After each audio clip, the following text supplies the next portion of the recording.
Hello friends, welcome to prep IAS. आप सभी लोगों का प्रेप आईएएस पे स्वागत है। फ्रेंड्स, इस सीरीज़ में हम लोग daily answer writing sessions conduct कर रहे हैं एंड सिस्टम कुछ इस तरह से है कि Monday to Saturday daily 11 AM पे हम लोग 2 क्वेश्चंस पोस्ट करते हैं। कहाँ पर? हमारे टेलीग्राम चैनल पे एंड यूट्यूब कम्युनिटी पे। और आपसे उम्मीद करते हैं, आपसे एक्सपेक्ट करते हैं कि आप उन दोनों ही क्वेश्चंस को अटेम्प्ट करेंगे। उसके बाद 9 PM पे दोनों ही क्वेश्चंस का हम लोग डिस्कशन करते हैं एंड उसके बाद आपको मॉडल आंसर्स भी हम लोग प्रोवाइड करवा रहे हैं। अब देखिए, जहाँ तक संडे की बात है तो संडे को हम लोग ऐसे के सेशंस कंडक्ट करते हैं एंड आप जो क्वेश्चंस या फिर ऐसे अटेम्प्ट करते हैं उसको पीयर इवेल्युएशन के लिए आप सबमिट कर सकते हैं। हमारा टेलीग्राम चैनल है प्रेप आईएएस पीयर इवेल्युएशन और इस चैनल का लिंक आपको डिस्क्रिप्शन बॉक्स में भी मिल जाएगा। ठीक है, अब जहाँ तक आज के सेशन की बात है तो आज भी हम लोग 2 क्वेश्चंस डिस्कस करेंगे। वन बाय वन दोनों को डिस्कस करेंगे। आपके जो भी डाउट हैं आप कमेंट सेक्शन में मुझसे पूछ सकते हैं। और ये जो 2 क्वेश्चन है, ये एक हमने लिया है पॉलिटी से और एक क्वेश्चन हमने लिया है आईआर से। ठीक है, तो चलिए शुरुआत करते हैं हमारे आज के इस सेशन की। एंड हाँ, हमेशा की तरह इस सेशन के एंड में एक लर्नर की आंसर शीट भी हम लोग डिस्कस करने वाले हैं। अब देखिए, फर्स्ट क्वेश्चन एक 10 मार्कर है, मीन्स 150 वर्ड्स में आपको इसको अटेम्प्ट करना है। मीन्स ज़्यादा बड़ा ये आंसर नहीं होगा। ठीक है, क्या क्वेश्चन पूछा गया है? It is argued that the introduction of compulsory voting in India would strengthen it's democratic credentials. Critically analyse. क्या पूछा गया है? यह तर्क दिया जाता है कि भारत में अनिवार्य मतदान मीन्स कंपलसरी वोटिंग की शुरुआत अगर होगी तो इससे जो हमारी डेमोक्रेसी है वो और मजबूत होगी। इसको आपको क्रिटिकली एनालाइज करना है। मीन्स इसके जो दोनों पक्ष होंगे, जो दोनों साइड्स हैं, उसको आपको एनालाइज करना होगा। अब देखिए, 10 मार्कर है, ज़्यादा पार्ट्स नहीं है। सबसे पहले आप इंट्रोड्यूस करेंगे, उसके बाद आप बताइए कि किस तरह से ये जो कंपलसरी वोटिंग है ये स्ट्रेंथन करेगी। ऑब्वियस सी बात है, लेकिन कुछ इश्यूज भी होंगे, इसलिए तो पूछा गया है क्रिटिकली एनालाइज। तो इश्यूज बताइए, उसके बाद आपको एक डिसीजन बताना होगा कि क्या करना चाहिए। तो ये इस क्वेश्चन की डिमांड है। क्या पार्ट्स हो जाएंगे? सबसे पहले आप इंट्रोड्यूस कीजिए, देन किस तरह से स्ट्रेंथनिंग होती है, क्या इश्यूज हैं, और कंक्लूजन ये आपको बताने होंगे। अब देखिए, ये क्वेश्चन क्यों पूछा गया? क्योंकि 2019 में लोकसभा में एक बिल इंट्रोड्यूस हुआ था, कंपलसरी वोटिंग 2019 ये बिल इंट्रोड्यूस हुआ था और उसी के बाद से ये जो टॉपिक है ये न्यूज़ में रहता है, तो हमें इसके बारे में पता होना चाहिए। देखिए, अगर हम 2019 लोकसभा इलेक्शंस की बात करें तो इस समय अराउंड 90 करोड़ प्लस यूजर्स जो थे वो वोटर्स जो थे वो रजिस्टर्ड थे। सॉरी, मैंने यूजर्स बोला। ठीक है, वोटर्स रजिस्टर्ड थे और जो वोटर टर्नआउट था वो केवल आई थिंक 67% के आसपास ही था। मीन्स काफ़ी लोग, 1/3 लोग जो हैं वो वोट देने गए ही नहीं। तो इसीलिए ये क्वेश्चन सामने आता है। कंपलसरी वोटिंग का मतलब हर वो बंदा जो रजिस्टर्ड है उसको वोट देना होगा। इसका मतलब होता है कंपलसरी वोटिंग अगर नहीं देगा तो किसी तरह की पेनल्टी वगैरह लगाई जाएगी। तो ये चीज़ पहले आपके माइंड में क्लियर होनी चाहिए कि कॉन्सेप्ट क्या है। ठीक है, अब हम आते हैं इंट्रोडक्शन पे। देखिए, जहाँ तक इंट्रोडक्शन की बात है तो आप डिफाइन कर दो कि कंपलसरी वोटिंग क्या होती है। ये क्या होती है मैंने ऑलरेडी आपको बता दी कि जितने भी लोग रजिस्टर्ड हैं उनको वोट देना होगा। अगर नहीं दे पाते हैं तो पेनल्टीज़ वगैरह इम्पोज की जाएंगी। तो आप इससे शुरुआत कर सकते हैं। ये बहुत अच्छा इंट्रोडक्शन माना जाएगा।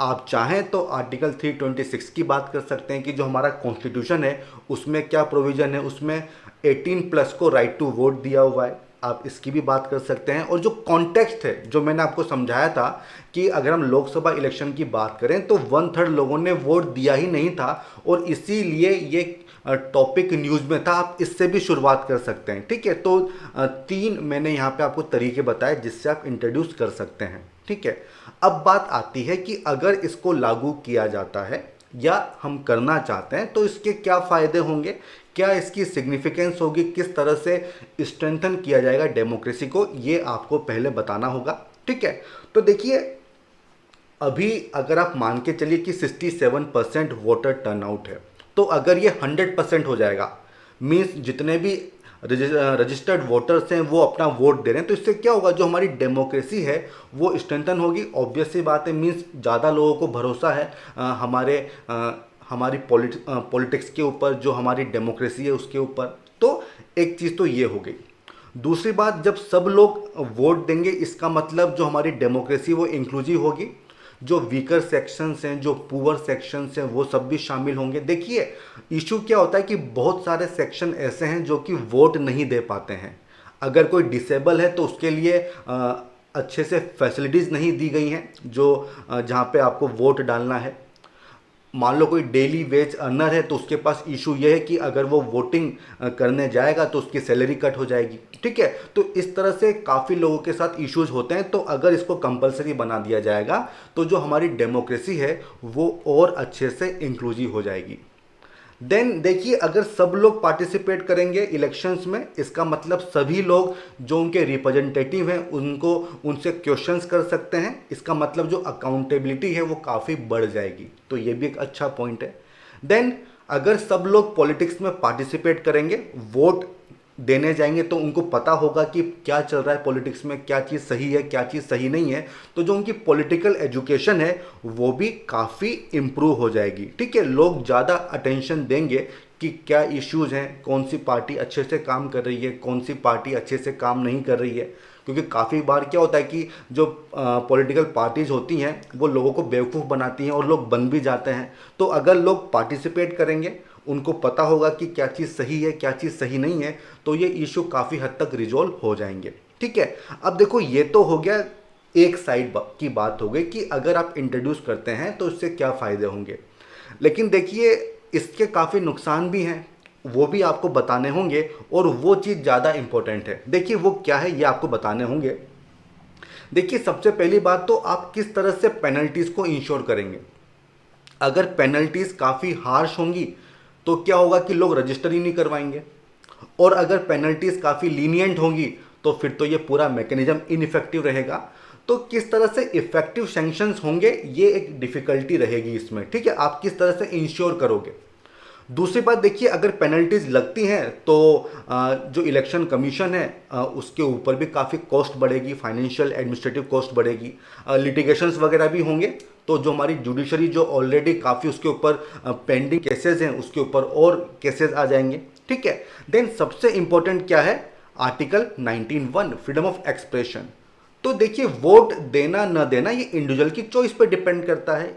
फ्रीडम ऑफ स्पीच एक्सप्रेशन है, वो चाहे तो दे चाहे न दे, तो आप उसको वायलेट कर रहे हो। और सुप्रीम कोर्ट ने भी ये कहा है कि right of not to vote, आप वोट नहीं दे रहे हो तो ये भी आपका राइट है, and it is a part of expression of a voter in a parliamentary democracy. तो आप इसको जो है वायलेट नहीं कर सकते हो। अगर कोई वोटर आपसे नाराज़ है, ठीक है, अगर कोई आपसे नाराज़ है तो इसका मतलब उसके पास फुल फ्रीडम है कि वो आपको वोट दे चाहे ना दे। ठीक है, तो आप उसको फोर्स नहीं कर सकते हो। Then may lead to people voting at random. देखिए अगर कंपलसरी होगा तो ये भी हो सकता है कि केवल भाई ये लीगल रिक्वायरमेंट है, हम लोग जाएंगे जहाँ पे वोटिंग हो रही है, कोई भी बटन दबा के आ जाएंगे। देखिए एक टर्म होती है उसको बोला जाता है डोंकी वोटिंग। इसमें क्या होता है, लोगों को पता नहीं होता है कि कौन सी पार्टी या कौन सा कैंडिडेट को उनको वोट देना है, कौन सा अच्छा है कौन सा बुरा है। वो जस्ट अंदर जाएंगे और जो सबसे टॉप वाला बटन होगा वो दबा के आ जाएंगे। ठीक है, तो इस तरह के इश्यूज भी हो सकते हैं। तो देखिए अगर आपको पूरी नॉलेज नहीं है, आप अवेयर नहीं है, तो नंबर्स का मतलब नहीं है। क्योंकि देखिए एक चीज़ होती है क्वालिटी वर्सेस क्वांटिटी, और हमको क्या चाहिए, हमें चाहिए क्वालिटी, ताकि लोगों के बीच अवेयरनेस हो, वो इन्फॉर्म्ड डिसीजन ले सकें। तो अब बात आती है कि करना क्या चाहिए। तो देखिए ऑब्वियस सी बात है कि कंपलसरी वोटिंग सोल्यूशन नहीं है, क्योंकि काफ़ी सारी चीज़ हमने यहाँ पे बात की कि कितने इश्यूज आ रहे हैं। और हमारा मकसद क्या है कि जो लोगों का पार्टिसिपेशन है, जो उनका इन्वॉल्वमेंट है, उसको हमको बढ़ाना है। तो देखिए कंपलसरी वोटिंग तो सही तरीका नहीं है। तो सही तरीका क्या होगा कि जो एग्जिस्टिंग इश्यूज हैं हम उनको रिजोल्व करें, हमारा ध्यान उन पे होना चाहिए। जैसे कि अगर कोई डेली वेज अर्नर है तो उसको ये उसके माइंड में ये इशू नहीं होना चाहिए कि अगर मैं वोट देने गया तो मेरा सैलरी कट हो जाएगा। तो इसको हमको दूर करना चाहिए। जो माइग्रेंट्स हैं, जो वोट नहीं दे पाते हैं, उनके इश्यूज को हमको दूर करना चाहिए। ठीक है, तो जो इश्यूज फेस कर रहे हैं लोग, जिसकी वजह से वो इस प्रोसेस में पार्टिसिपेट नहीं कर पाते हैं, उन इश्यूज को हमको दूर करना चाहिए। इसके अलावा हमको परसुएट करना चाहिए, लोगों को अवेयर करना चाहिए कि भाई आपको वोट देना क्यों जरूरी है। उनको पता होना चाहिए कि उनके राइट्स क्या हैं, उनकी ड्यूटीज क्या हैं। अगर वो वोट नहीं देंगे इसका मतलब वो डेमोक्रेसी में पार्टिसिपेट नहीं कर रहे हैं। ठीक है, तो काफ़ी कुछ चीज़ें हैं जो आपको बतानी होगी कि वोट देना क्यों जरूरी है। ठीक है, तो इस तरह से आप अवेयरनेस क्रिएट कर सकते हैं। आप चाहें तो टेक्नोलॉजी का यूज़ कर सकते हैं। ठीक है, तो ये सब चीज़ें आप लिख सकते हो कंक्लूजन में कि भाई जो कंपलसरी वोटिंग है वो सोल्यूशन नहीं है। सोल्यूशन क्या है कि आप लोगों को अवेयर करो, परसुएट करो, उनको उनमें नॉलेज को स्प्रेड करो और जो उनके इश्यूज हैं उनको रिजोल्व करो। ठीक है, तो ये हो जाएगा आपका कंक्लूजन। तो ये फर्स्ट क्वेश्चन तो हमने यहाँ पे डिस्कस कर लिया है। अब हम आते हैं सेकंड क्वेश्चन की तरफ, और ये क्वेश्चन IR से है। एंड देखिए क्या क्वेश्चन पूछा गया है। एक 15 मार्कर है, 250 वर्ड्स में आपको इसको अटेम्प्ट करना है। ठीक है, मतलब काफ़ी बड़ा ये इसका आंसर होगा। देखिए क्वेश्चन है कि what do you understand by डेब्ट ट्रैप डिप्लोमेसी। इससे आप क्या समझते हो और ये क्यों न्यूज में था? चाइना की वजह से। और ये क्वेश्चन भी चाइना के ऊपर ही है कि ये जो डिप्लोमेसी है इससे आप क्या समझते हो, what do you understand. Highlight practices undertaken by China that points towards their engagement in this democracy. तो चाइना कौन कौन सी प्रैक्टिसेस अडॉप्ट कर रहा है जिससे हमको लगता है कि इस तरह की डिप्लोमेसी में वो एंगेज्ड है। ठीक है, ये सेकंड पार्ट हो जाएगा। फिर पूछा गया है कि why countries are vulnerable to it. जो कंट्रीज लोन ले रही हैं वो क्यों वल्नरेबल हैं, वो क्यों लोन ले रही हैं, ये आपको बताना होगा। उसके बाद सबसे एंड में आपको कुछ सोल्यूशन बताने होंगे ताकि इस इशू को ओवरकम या फिर रिजोल्व किया जाए। ठीक है, तो आई होप कि सारे पार्ट्स आपको समझ में आ गए होंगे। एक बार देख लेते हैं। देखिए सबसे पहले आप इंट्रोड्यूस करेंगे, फिर आप वो सारी प्रैक्टिसेस बताइए जहाँ पे चाइना अपने आप को इंगेज कर रहा है, क्या उसके रीजन्स है वल्नरेबिलिटी के वो आपको बताने होंगे, क्या मेजर्स होने चाहिए, एंड कंक्लूजन। तो ये चीज़ आपको यहाँ पे अच्छे से बतानी होगी। ठीक है, तो अब हम पहले तो ना इसका बैकग्राउंड समझते हैं कि ये टॉपिक क्यों न्यूज़ में है। तो देखिए एक कंट्री है, उसका क्या नाम है, मोंटे नेग्रो। तो ये अभी काफ़ी न्यूज़ में थी क्योंकि इन्होंने एक हाईवे प्रोजेक्ट के लिए लोन लिया था चाइना से, लेकिन उसको रीपे नहीं कर पा रहे हैं और इस वजह से इसकी जो फाइनेंशियल सिचुएशन है वो काफ़ी बिगड़ रही है। और इसी वजह से ये न्यूज़ का आइटम था हमारे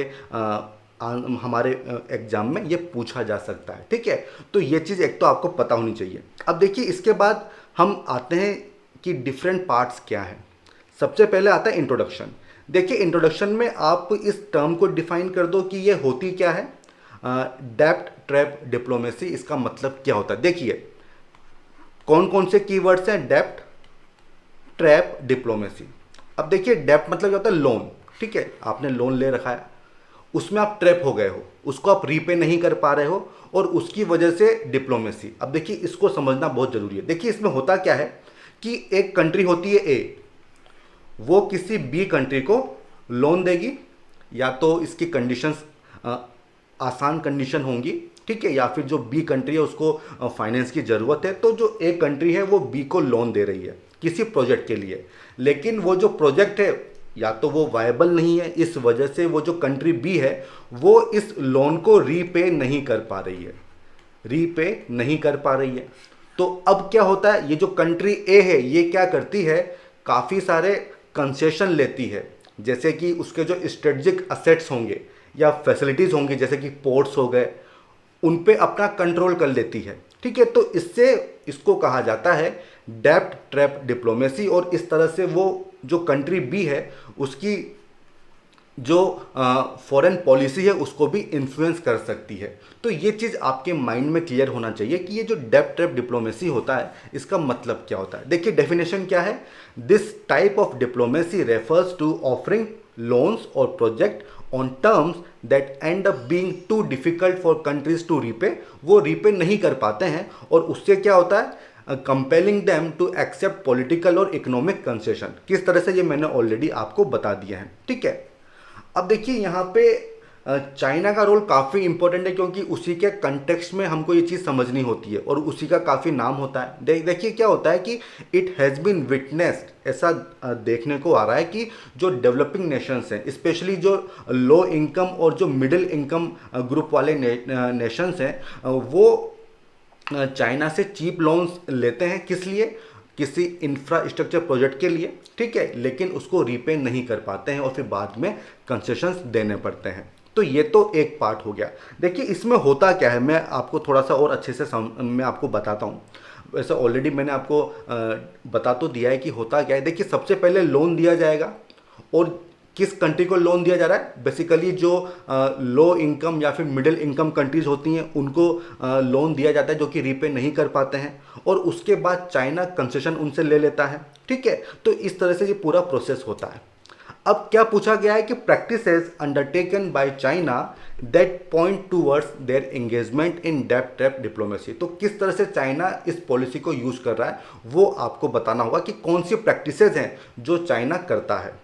देखिए नंबर 1, चाइना क्या करता है कि जो नॉन वायबल प्रोजेक्ट होते हैं उनको फाइनेंस करता है।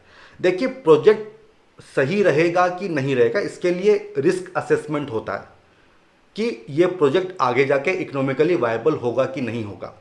अगर कोई प्रोजेक्ट वायबल नहीं है तो फिर फाइनेंस कहाँ से आएगा, तो फिर ऑब्वियस सी बात है, जब पैसा ही नहीं रहेगा तो रीपे कैसे करोगे। तो चाइना जनरली क्या करता है कि जो नॉन वायबल प्रोजेक्ट होते हैं उनको फाइनेंस करता है। और जो हमने बात की थी मोंटेनिग्रो की, तो वो जो हाईवे प्रोजेक्ट है वो भी इकोनॉमिकली वायबल नहीं था, ठीक है। तो ये पहला प्रैक्टिस है जो चाइना इसको करता है। दूसरा आता है प्रेडेटरी लैंडिंग एंड डेब्ट डिस्ट्रेस। देखिए होता क्या है कि चाइना ने काफ़ी ह्यूज इन्वेस्टमेंट किए हैं, कहाँ पर, जो low income and middle income countries हैं जैसे कि अफ्रीकन कंट्रीज। और इन कंट्रीज के साथ क्या होता है कि इनकी हिस्ट्री रही है कि यहाँ पे फिस्कल मिसमैनेजमेंट होगा, ये लोग रीपे नहीं कर पाते हैं। तो चाइना की एक ये प्रैक्टिस होती है। दूसरा ओपेक लैंडिंग प्रैक्टिसेस। देखिए जो चाइनीज गवर्नमेंट है वो किसी भी तरह का डाटा प्रोवाइड नहीं करवाती है कि कितना इंटरनेशनल डेब्ट है, ठीक है। तो जब डाटा ही नहीं होगा तो लोग किस तरह से एक्शन लेंगे। देन लैक ऑफ डेब्ट resolution assistance to borrowing countries. देखिए डेब्ट सस्टेनेबल मैनेजमेंट के लिए ये भी जरूरी है कि अगर कोई कंट्री डेब्ट को रीपे नहीं कर पा रही है तो आप उसको रिजोल्व करते हो, लेकिन चाइना इसको फॉलो नहीं करता है, ठीक है। और जो इंटरनेशनल फोरम्स हैं जो चीज़ को प्रमोट करते हैं, चाइना उसका मेंबर भी नहीं है, ठीक है। इसको हम आगे भी डिस्कस करेंगे। देन क्या होता है एक्वायरिंग स्ट्रेटेजिक असेट्स। अगर कोई कंट्री जिसने लोन लिया है अगर वो रीपे नहीं कर पा रही है तो चाइना क्या करता है कि जो उसके स्ट्रेटेजिक असेट्स होते हैं उनको कंट्रोल कर लेता है। और ये चीज़ काफ़ी न्यूज़ में थी। किस तरह से न्यूज़ में थी, हमने देखा था श्रीलंका का एक बहुत ही फेमस पोर्ट था हेम्बनटोटा पोर्ट, ठीक है। हेम्बनटोटा पोर्ट था जिस पे कंट्रोल था, ठीक है। तो वो चीज़ आप यहाँ पे लिख सकते हो। Then next one is domination of Chinese interest in project. देखिए जो प्रोजेक्ट पे पैसा खर्च हो रहा है तो देखिए वहाँ पे मेनली जो चाइनीज कंपनीज होती हैं उन्हीं को काम दिया जाता है, चाइनीज वर्कफोर्स ही वहाँ पे होती है। तो ये भी एक प्रैक्टिस है जो चाइना अंडरटेक करता है। Then use of non subsidised and expensive credit to finance development projects. अब देखिए इसमें क्या है कि जो कभी कभी ऐसा देखने में आया है कि काफ़ी कॉस्टली लोन दिया जा रहा है चाइना के द्वारा, ठीक है। तो ये प्रैक्टिसेस हैं जो आपको यहाँ पे मेंशन करनी होगी, ठीक है। तो ये तो हो गया एक पार्ट। अब क्या पूछा गया है कि जो कंट्रीज जो लोन ले रही हैं वो क्यों वल्नरेबल हैं। तो देखिए सबसे पहली बात तो ये है कि ये जो कंट्रीज हैं कौन सी कंट्रीज हैं, ये बेसिकली लो या फिर मिडिल इनकम कंट्रीज़ हैं, डेवलपिंग कंट्रीज़ हैं, और देखिए इनके पास फंड्स का इशू होता है। और ये बात तो आप भी जानते हैं कि अगर आपको सोशल या फिर इकोनॉमिक डेवलपमेंट चाहिए तो उसके लिए इंफ्रास्ट्रक्चर को डेवलप करना काफ़ी ज़रूरी होता है।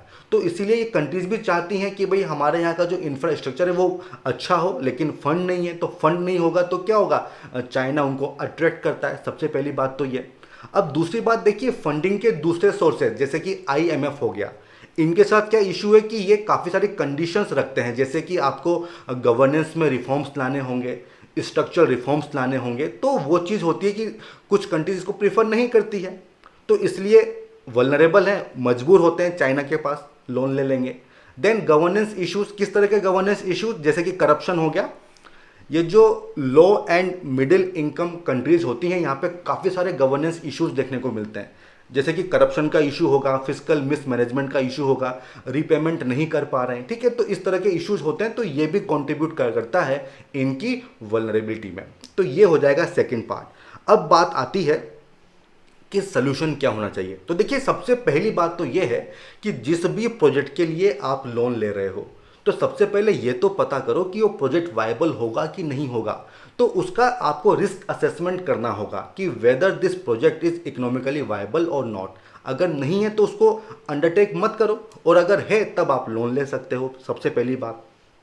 दूसरा क्या है, देखिए अगर आप रीपे नहीं कर पा रहे हैं, डेप्ट को रीपे नहीं कर पा रहे हैं, तो एक चीज़ होती है सस्टेनेबल डेप्ट रिजोल्यूशन। ये आपने काफ़ी पढ़ा भी होगा इकोनॉमी में, तो इसको हमको फॉलो करना चाहिए। और इसके लिए देखिए काफ़ी सारे इंटरनेशनल फोरम्स हैं, जैसे कि पेरिस क्लब हो गया। तो इनका पर्पस क्या होता है, ये हेल्प करते हैं डेप्ट रिजोल्यूशन में। उसमें होगा क्या कि टर्म्स को थोड़ा और आसान बना दिया जाएगा ताकि आप डेप्ट को दे पाइए। मान लीजिए आपको 25 साल में पे करना है, तो हो सकता है कि वो इस तरह की कंडीशन चेंज हो जाए कि आप 50 साल में पे कर दो। इसको बोला जाएगा सस्टेनेबल डेप्ट रिजोल्यूशन। तो इस पे भी हमको जो है फोकस करना चाहिए। एंड देखिए पेरिस क्लब ये इंपॉर्टेंट है, और मैं आपको बोलूँगा कि आप इसको एक बार गूगल पे सर्च करें, ठीक है। और प्रीलिम्स में क्वेश्चन आ सकता है, अपने नोट्स वगैरह बना लीजिएगा, ठीक है। तो इस तरह से आप बात कर सकते हैं कि रिस्क असेसमेंट किया जाए। दूसरी बात क्या है, सस्टेनेबल डेप्ट रिजोल्यूशन है। और देखिए तीसरी चीज़ क्या है, तीसरा पॉइंट ये है कि फाइनेंस के जो सोर्सेज हैं वो और भी होने चाहिए। तो देखिए उसको मैंने यहाँ पे नहीं लिखा है, वो पॉइंट यहाँ पे आ सकता था, वो मैंने यहाँ पे नहीं लिखा। क्यों? क्योंकि मैंने उससे कंक्लूड कर दिया, ठीक है। तो ये भी एक तरीका होता है, ठीक है। अगर आपके पास एक पॉइंट है तो उसको शुरुआत में मत लिखिए, बल्कि कंक्लूजन में लिख दीजिए। तो आपकी जो इश्यू होता है कि यार किस तरह से कंक्लूड करें, तो वो दूर हो जाएगा। तो क्या कंक्लूड आप करोगे कि इंटरनेशनल जो कम्युनिटी है उनको ये जो फाइनेंस के अल्टरनेटिव्स को एक्सपेंड करना चाहिए। और कुछ एग्जाम्पल दे दो, जैसे कि अभी काफ़ी न्यूज़ में था, ब्लू डॉट नेटवर्क है। और क्या हो सकता है, जैसे कि एशिया अफ्रीका कॉरिडोर है, ग्रोथ कॉरिडोर, उसको भी आप लिख सकते हो ग्रोथ कॉरिडोर। और क्या है, जैसे कि अभी आया था कोलिशन, था एक coalition for disaster resilient infra. तो इनको हमको प्रमोट करना चाहिए, ठीक है। तो इस तरह से आप कंक्लूड कर सकते हो। तो देखो भाई, दोनों जो क्वेश्चंस हैं वो हमने डिस्कस कर लिए हैं। अब हम बढ़ते हैं हमारे अगले सेगमेंट की तरफ, और वहाँ पे हम क्या करते हैं, हम जो लर्नर है हम उनकी आंसर शीट्स को देखते हैं। तो चलिए सबसे पहले हम जो फर्स्ट क्वेश्चन है उसको देख लेते हैं। यहाँ पे क्या है, कंपलसरी वोटिंग वाला क्वेश्चन इन्होंने अटेम्प्ट किया है। और हमेशा की तरह राइटिंग काफ़ी अच्छी है, प्रेजेंटेशन स्किल्स काफ़ी अच्छी हैं, लेकिन मैटर क्या करता है, कंटेंट, ठीक है। आपका कंटेंट कैसा है। तो देखिए शुरुआत इन्होंने की है, इन्होंने बताया कि एक तरह का जो बिल है वो इंट्रोड्यूस किया गया था, सही आपने इंट्रोड्यूस किया है। देन आपने उसको डिफाइन किया है, ये चीज़ भी सही है, ठीक है। इसके बाद आपने बताया merit and demerit of compulsory voting. अब देखो यार, मेरिट डीमेरिट नहीं पूछी गई है, क्या पूछा गया है कि किस तरह से स्ट्रेंथनिंग होगी। तो वही चीज़ आप यहाँ पे मात खा गए कि पूछा क्या गया है। तो आपकी हेडिंग सही होनी चाहिए थी कि किस तरह से ये डेमोक्रेसी को स्ट्रेंथन करता है, फर्स्ट हेडिंग ये होनी चाहिए। और दूसरा इसमें इश्यूज क्या है, तो आपको हेडिंग थोड़ी सी चेंज करनी होगी, ठीक है। क्या आपने मेरिट लिखी है, confer a high degree of political legitimacy, सही बात है। Prevents disenfranchisement of the socially disadvantage group, तो ये भी सही है। देन इनकरेज द वोटर्स, तो देखिए पॉइंट आपके सही हैं, लेकिन देखो क्या है, इनको एक्सप्लेन करो ना, एक या दो लाइन में आपको इनको एक्सप्लेन करना चाहिए, क्योंकि ये तो की डिमांड है।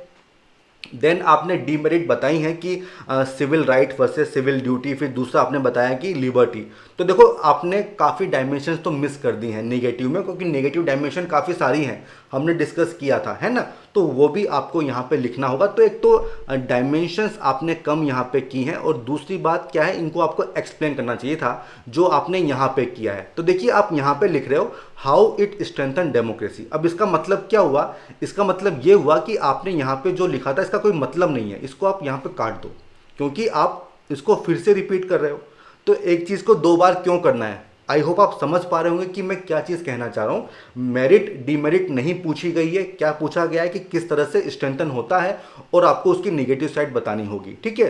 तो आप सही से स्ट्रक्चर बनाइए कि आपको किस तरह से आंसर लिखना है। तो देखिए यहाँ पे आपने बताया है कि पार्लियामेंट की विल जो है वो रिफ्लेक्ट होगी एक्यूरेटली, ठीक है। It ensures that people take politics more seriously, ये भी सही है। देन आपने लिखा है कि जो it benefits the prevention of extremist and special interest groups from grabbing power, democracy को स्ट्रेंथन होगा। अब देखिए थोड़ा इसको आपको एक्सप्लेन करना चाहिए था, ठीक है। जो आपका मैसेज है वो एकदम क्लियर कट यहाँ पे एक्सप्रेस नहीं हो पा रहा है। देन आपने क्या लिखा है कि जो फाइनेंशियल रिसोर्सेज हैं उनकी बचत होगी, उनको सेव किया जा सकता है। क्यों, क्योंकि election commission no longer needs to spend money in convincing people about the need to vote. अब देखो ये पॉइंट मुझे सही नहीं लगा है। अगर कंपलसरी वोटिंग हो भी जाती है तब भी भाई नॉलेज तो देनी होगी ना कि क्या चीज़ सही है क्या चीज़ सही नहीं है, अवेयरनेस तो क्रिएट करनी होगी, तो फंड्स तो वहाँ पे लगेंगे सही। तो ये पॉइंट मुझे जमा नहीं, ठीक है। देन आपने क्या लिखा है, आपने फिर कंक्लूड किया है कि compulsory voting is practice in many countries and they have a higher voting percentage than India, such as Vietnam 99% है वहाँ पे, ठीक है। And however compulsory voting will boost democracy more inclusive. तो देखो ये चीज़ मतलब ये हाउएवर क्यों लिखा आपने समझ में नहीं आ रहा मुझे। और दूसरी बात, ये जो आपका सोल्यूशन आप बता रहे हो, जो आप कंक्लूड कर रहे हो वो सही नहीं है। कंपलसरी वोटिंग सोल्यूशन नहीं है। सोल्यूशन क्या है कि जो इश्यूज हैं उनको हम रिजोल्व करें। तो मोर एनालिसिस वो थोड़ा आपको करना होगा, थोड़ा सा और कंटेंट पे आपको फोकस करना होगा, थोड़ा सा करंट अफेयर वगैरह पढ़िए, तो ये इन्फॉर्मेशन आपको मिलेगी कि क्या चीज़ सही है क्या चीज़ सही नहीं है, ठीक है। तो ये हो गया। तो देखो मैंने आपको कहा था शुरू में कि राइटिंग काफ़ी अच्छी है, लेकिन कंटेंट भी मैटर करता है। तो देखिए सबसे फर्स्ट चीज़ तो क्या है, आपका कंटेंट कैसा है। अगर कंटेंट अच्छा है उसके बाद आप किस तरह से प्रेजेंट कर रहे हो, आपकी राइटिंग कैसी है, वो सेकेंडरी है, ठीक है। तो ये चीज़ आप हमेशा ध्यान में रखना कि कंटेंट हमेशा अच्छा होना चाहिए। उसके बाद अगर आपकी राइटिंग अच्छी है, आपका स्ट्रक्चर अच्छा है, तो उसमें फिर आपको एडिशनल मार्क्स मिल जाएंगे, ठीक है। ये चीज़ आपको ध्यान में रखनी है। अब हम आते हैं सेकेंड क्वेश्चन की तरफ, ठीक है। इसको देख लेते हैं। तो देखो सबसे पहली बात तो आती है कि देख के क्या इंप्रेशन हो रहा है। सबसे पहला तो भाई अपना जो पेन है वो आप चेंज कर लो, क्योंकि ये काफ़ी लीक कर रहा है ना, पहली बात तो ये।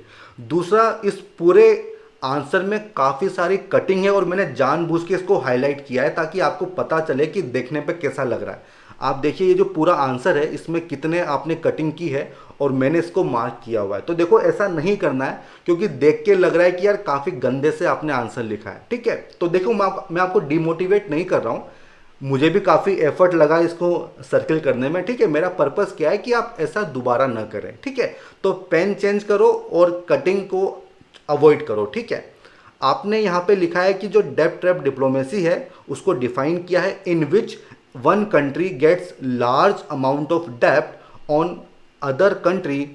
अब देखो ये जो डेफिनेशन है इसमें मैसेज क्लियर नहीं है, तो प्रॉपर डेफिनेशन होनी चाहिए। क्या होती है ये मैंने ऑलरेडी डिस्कस किया है। फिर आपने लिखा है कि China is known for its डेब्ट ट्रैप डिप्लोमेसी प्रैक्टिस, ये सही बात है। फिर आपने बताया कि कौन सी प्रैक्टिसेस हैं। सबसे पहला डोमिनेंस ओवर साउथ चाइना सी के बारे में आपने बात किया है, श्रीलंका अफ्रीका की आपने बात की है, पाकिस्तान की बात की है। तो देखो आपने यहाँ पे एग्जाम्पल दिए हैं जबकि आपको प्रैक्टिस बतानी है, तो प्रैक्टिस प्लस एग्जाम्पल इस तरह से आपको बढ़ना चाहिए। और किस तरह की प्रैक्टिसेस हैं वो ऑलरेडी मैं डिस्कस कर चुका हूँ। आई होप आप ये डिफरेंस समझ पा रहे होंगे। आपने क्या किया है, आपने एग्जाम्पल दे दिए, पूछा क्या गया, प्रैक्टिसेस। तो प्रैक्टिस प्लस एग्जाम्पल, इस तरह से आपको आगे बढ़ना चाहिए, ठीक है। और देखो ये जो कटिंग की है ना, ये मत करो, क्योंकि अच्छा नहीं लग रहा है देखने में भी। उसके बाद आपने बताया है रीजंस फॉर कंट्री की वल्नरेबिलिटी। पहला रीजन क्या है कि चाइना प्रॉमिस कर रहा है huge sum to develop their project in other countries, so they are not able to negate it. देखो यहाँ पे चाइना का पर्सपेक्टिव अलग बात है, जो कंट्रीज हैं जो लोन ले रही हैं वो क्यों ले रही हैं आपको ये बताना होगा, वो क्यों वल्नरेबल हैं, तो जो नीड्स हैं कि भाई फाइनेंस की कमी है उनके पास।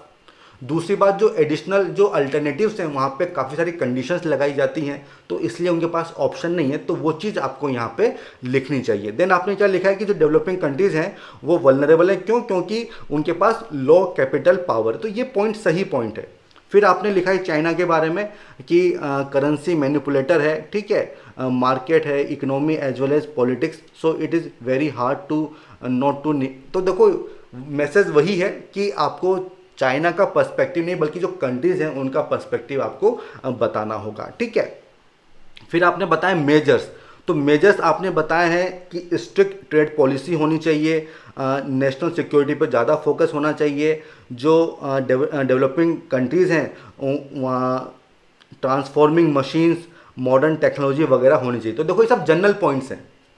मेन इशू क्या है कि एक तो जो प्रोजेक्ट्स हैं उनका रिस्क असेसमेंट करना होगा।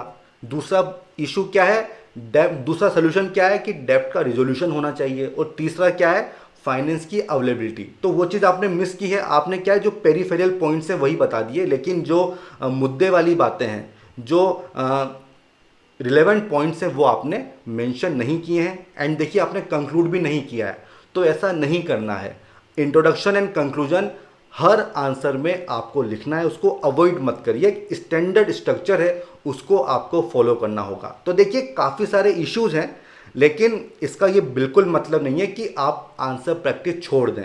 ये जो मेरी ऑब्जर्वेशन है इसका मकसद केवल ये है कि आपका सिलेक्शन हो जाए, ठीक है। और उसके लिए ये बहुत ज़रूरी है कि जो आपके इश्यूज हैं, जो आपकी गलतियां हैं, जो आपकी मिस्टेक्स हैं, वो मैं आपको बताऊं, तभी तो आप उसको सही करोगे ना। तो ये जो मैंने मिस्टेक्स आपको बताई हैं इसको आप सही करो, और डेफिनेटली कंटेंट का इतना इशू है नहीं, आप बहुत अच्छे आंसर्स लिखोगे। और देखो ये जो पेन आप यूज़ कर रहे हो इसको चेंज करो यार, ठीक है, ये पेन सही नहीं है, और ये कटिंग बहुत कम कर दो, ठीक है। तो ये दोनों ही जो आंसर शीट्स हैं ये हमने यहाँ पे डिस्कस कर ली हैं। तो अब इसी के साथ ना हम अपने इस सेशन को कंक्लूड करते हैं। अगर आपका कोई डाउट है तो आप कमेंट सेक्शन में लिख के मुझसे पूछ सकते हो, चाहें तो चैट बॉक्स में भी आप लिख के मुझसे पूछ सकते हो, मैं डेफिनेटली सबका आंसर करूंगा। अगर आपको ये सेशन पसंद आया हो तो इसको ज़रूर लाइक करें, साथ ही साथ हमारे चैनल को सब्सक्राइब करें, फॉरवर्ड करें, शेयर करें, ताकि मैक्सिमम लोग इससे जुड़ सकें। तो ठीक है friends, goodbye, all the best.